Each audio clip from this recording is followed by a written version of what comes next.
Hey guys, how's it going? Hope you're doing well. My name is Crown, and today I'm going to read you some very interesting stories that I hope that you're gonna love. And now, without further ado, let's go!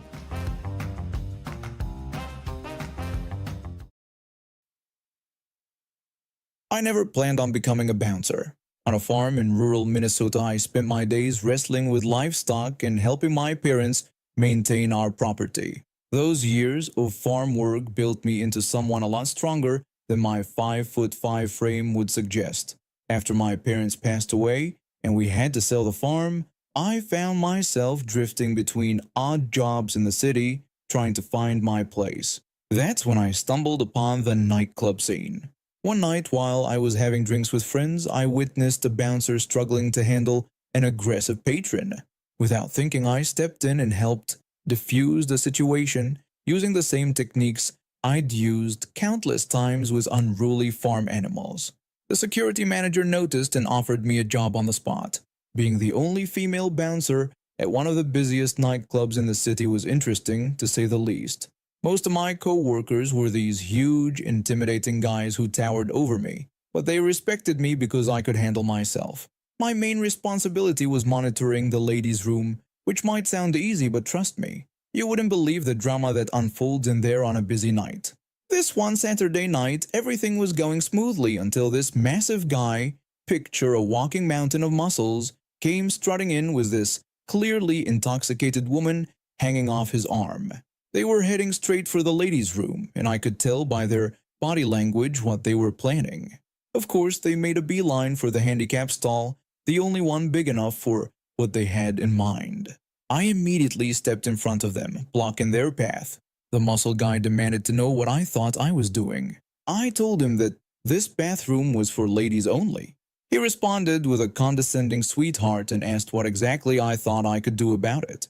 He hadn't noticed my security uniform yet, too focused on his plans for the evening. I explained that I could blow my whistle and my security manager would be here in seconds. That's when it finally clicked in his head that I wasn't just some random woman giving him grief. His expression changed from confusion to anger real quick. He scoffed and told me he wasn't scared of me, pointing out that I was about half his size. He started getting in my face, trying to intimidate me by using his height advantage. I could smell the alcohol on his breath as he leaned down, practically touching noses with me. I gave him one final warning to step back. He responded by mockingly calling me little girl and asking what I was going to do about it. That's when I blew my whistle. What I didn't know was that my security manager had already spotted this guy come in and was already heading our way.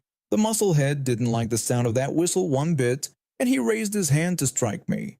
Big mistake. See, when you grow up handling 1,000-pound horses and angry boars, you'll learn a thing or two about dealing with larger opponents. It's all about leverage and timing. As his hand came down, I ducked and channeled my inner farm girl. I hit him with a perfect spear move that would make any professional wrestler proud, driving him back about 5 feet until he slammed into the wall. Then, operating purely on instinct, I did something that used to work wonders on aggressive farm dogs. I looked him dead in the eyes and let out a low, threatening growl. This big, tough guy, probably used to intimidating everyone he met, was pressed flat against the wall, completely stunned that this little girl had just manhandled him. When he finally gathered his wits enough to look for an escape route, he spotted my security manager casually leaning against the door frame with the biggest grin on his face. The muscle guy meekly asked if this was the security manager he'd been warned about. My manager simply nodded silently and pointed to the exit. The guy slunk out of there like a scolded puppy, leaving his date behind. The whole thing happened in front of a bathroom full of women, including the one he was trying to impress. As he walked out, I could hear them all laughing and whispering about how the tiny bouncer had just destroyed this massive guy's ego. Word spread pretty quick around the club scene after that night. Suddenly, the troublemakers weren't so quick to test a little female bouncer anymore, and the musclehead? Well, let's just say he never showed his face in our club again, though I heard he became something of a cautionary tale at other venues around town. Better watch out for the small ones. They're bouncers for a reason. I moved in with my roommate in a not-so-great neighborhood about 2 years ago. One Thursday morning at 5 a.m., my roommate called me while rushing to work. He frantically told me that someone had broken into our garage last night. When I asked what was taken, he listed off the items: my Milwaukee drills, his motorcycle jackets, and parts of the surround sound system, though oddly they'd left the speakers behind. I was beyond angry. I'd saved up for months to buy those tools, and some lowlife just decided they were now his. The police came, took a report, and basically shrugged it off, like it was just another day in the neighborhood. But I wasn't going to let it go. For the next 4 days, I became obsessed with finding my stuff. I set up alerts on various online marketplaces and kept refreshing local listings every few hours. My roommate helped too, checking websites whenever he could. Then on Friday, my roommate called again. He excitedly told me he thought he'd found our stuff on Craigslist. I asked him to send me the link right away. This genius thief had posted everything in a single ad in the barter section. He even included model numbers, making it ridiculously easy to identify our things. The dead giveaway was the surround sound system. He was only selling the receiver and subwoofer, which were exclusively sold as part of a complete package. I immediately called the police, thinking this would be an easy win. Boy, was I wrong. The operator asked me dismissively what I expected them to do about it. When I demanded they send someone over, they finally relented after 20 minutes of arguing.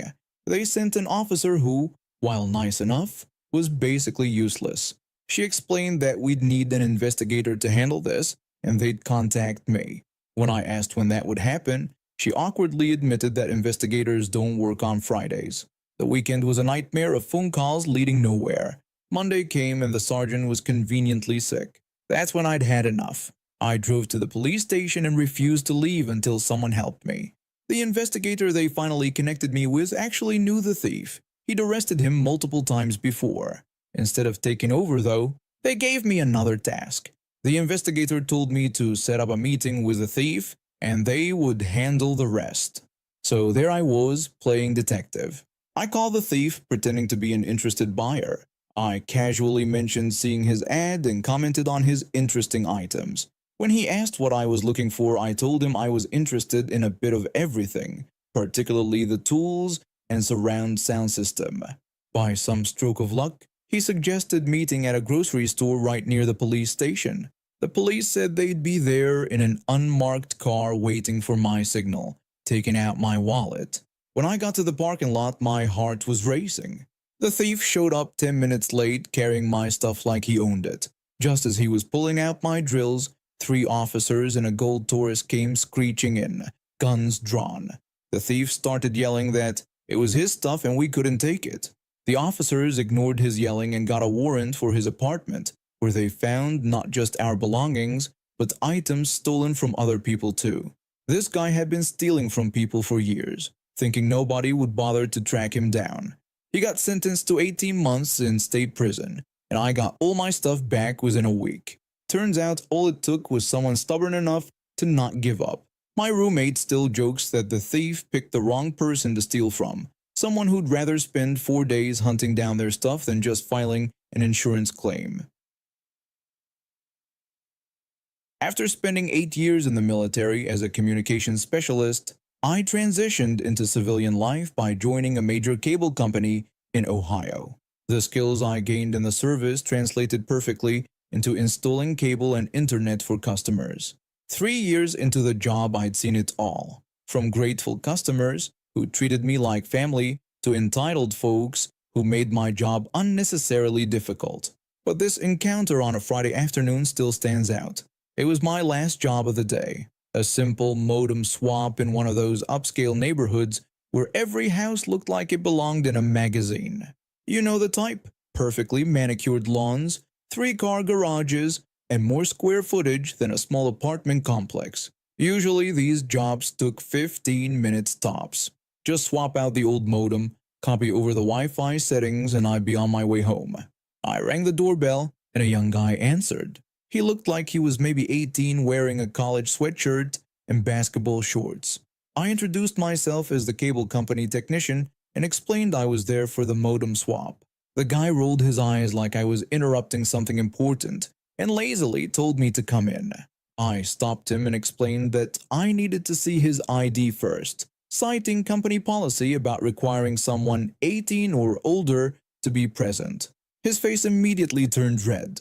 He started arguing with me, insisting that he was 21, in college, and even had a concealed carry permit.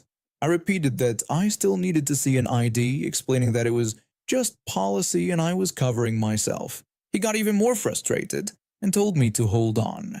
He pulled out his phone and started dialing. I could already tell this wasn't going to end well. I listened as he complained to his mom about how the cable guy was being difficult and wouldn't do the work without seeing his ID. He put the phone on speaker, and immediately I heard a shrill voice that made me wince. The woman demanded to speak with me, and the son held out the phone with a smug look on his face. What followed was a typical entitled rant. She started bragging about knowing the company owner personally, reminded me that she had specifically made this appointment, and threatened my job if I dared to leave before she got there, saying she was only 5 minutes away. I simply acknowledged her and said I would get started. I headed down to their basement, already planning my exit strategy. The existing setup had a phone modem, the kind that supports landline telephone service. I checked my work order again. It specifically listed an internet-only modem replacement. No mention of phone service anywhere. From my experience, most people who still had landlines only kept them for their security systems. I knew exactly what was about to happen, but the work order was clear, and these people weren't exactly winning any customer service awards. I swapped out the modems, copied over their Wi-Fi settings, and had everything up and running by the time Karen stormed in through the front door. The son was already connected to the new Wi-Fi, proving the installation was successful. I told her everything was set and just needed her signature. She looked at me suspiciously and made a snarky comment about whether there were still problems with the ID. I simply told her no, that everything was done, and wished her a good day. I got out of there as fast as professionally possible. Sure enough, about 10 minutes later, my dispatch called. They explained that the customer's security system was going off and couldn't be shut down. The customer was claiming they were supposed to get a phone modem and asked if I could go back. I explained to dispatch that the work order specifically listed an internet-only modem, showing them my copy, and pointed out there was no mention of phone service or a security system. Dispatch understood and said they would send another tech when one became available. I messaged my colleague who got assigned the job later. He didn't make it there until around 8 p.m. Apparently, the security system had been blaring for hours, and none of their neighbors were too happy about it. Karen had to pay for an emergency visit from the security company to shut it off, and then wait even longer for our tech to come back with a correct modem. I heard that she actually did try to contact the company owner about me when they pulled up the work order and saw it was correctly fulfilled, plus reviewed the customer interaction notes showing their hostile behavior. He was told that if she wanted to keep her service, she'd need to treat the technicians with respect. After serving in the military for 8 years as a maintenance specialist, I was looking for something more meaningful. That's how I ended up working maintenance at what I thought was a respectable religious organization running aged care facilities. They presented themselves as this beacon of compassion and care for the elderly. The job interview was all about their values, their mission, and how they were different from profit-driven corporations. The care manager, this woman who practically radiated fake wholesomeness, went on and on about their higher calling. I bought into it, hook, line, and sinker. The first few months were okay. The residents were wonderful people who deserved the best care possible. But then I started noticing things that didn't sit right with me. It began with small inconsistencies in how they reported things to the government. One day I overheard a conversation between two administrators in the break room. The first administrator asked if the claim for the new resident in room 204 had been submitted. The second administrator confirmed it had been done, saying they'd marked him down for wandering behavior. The first administrator seemed surprised, pointing out that the man couldn't even get out of bed. The second administrator brushed it off, explaining that they needed the extra funding for the dementia ward and doubted anyone would check. They were deliberately falsifying claims to get more government funding. I started paying attention to our housekeeping staff. Most of them were immigrants, working incredibly hard, but always seemed stressed about money. One day, one of them, a young woman who'd been cleaning the facilities for 2 years, broke down in the maintenance room. When I asked if she was okay, she confessed through tears that she could barely feed her children. She explained that they had promised her fair wages when she came to this country, but the pay was impossible to live on. I checked the minimum wage requirements and was horrified to discover they were severely underpaying not just her, but most of the non-nursing staff. That's when I also realized I've been underpaid for nearly 6 years. The more I looked into it, the more corrupt everything seemed. They were running this elaborate scheme, presenting themselves as charitable while exploiting vulnerable workers and scamming taxpayer money. The hypocrisy was suffocating. After gathering evidence for months, I scheduled a meeting with the care manager and human resources. I went in prepared, with a hidden recording device. I opened by telling them I discovered my wages had been below the legal minimum for the past 6 years. The care manager tried to dismiss it as a misunderstanding about pay grade classification, but I stated I had all the documentation to prove it. Human resources tried to intimidate me by saying this was a very serious accusation, but I corrected them. It wasn't an accusation, but a fact. The care manager then attempted to negotiate, suggesting they could adjust my wages and provide back pay if I kept it between us. I called them out, asking if they expected me to stay quiet while they continued underpaying my colleagues. Human resources tried to paint themselves as reasonable, but I pointed out that being reasonable would mean paying everyone what they were legally owed. They exchanged nervous looks when they realized I wouldn't play ball. The care manager tried one last time to dissuade me, reminding me that the organization did a lot of good work. I shut that down immediately, telling them that good work built on exploitation isn't good work at all. I took everything to the Fair Work Commission. The investigation revealed even more widespread wage theft than I'd initially discovered.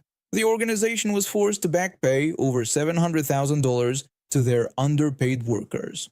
Their retaliation was predictable but clumsy. They couldn't fire me directly, so they made everyone in maintenance redundant and outsourced the work. They thought they were being clever, but it backfired spectacularly.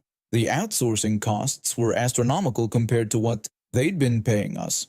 I used my redundancy pay to take a well-deserved vacation, but I wasn't done yet. I had compiled a thick folder of evidence about their fraudulent claims to the government, falsifying medical conditions, creating phantom services, double billing, you name it, they'd done it. I submitted everything to the government aged care regulator. The investigation that followed was brutal. Government supervisors practically moved into their 2 biggest facilities for 6 months. Every claim, every document, every procedure was scrutinized. The care manager and several administrators were forced to resign. The organization had to pay massive fines and implement complete oversight of their billing practices. But the sweetest victory was watching them have to publicly apologize to their workers and residents. The housekeeping staff finally got their proper wages, including back pay. Many of them were able to move to better housing or send money back to their families.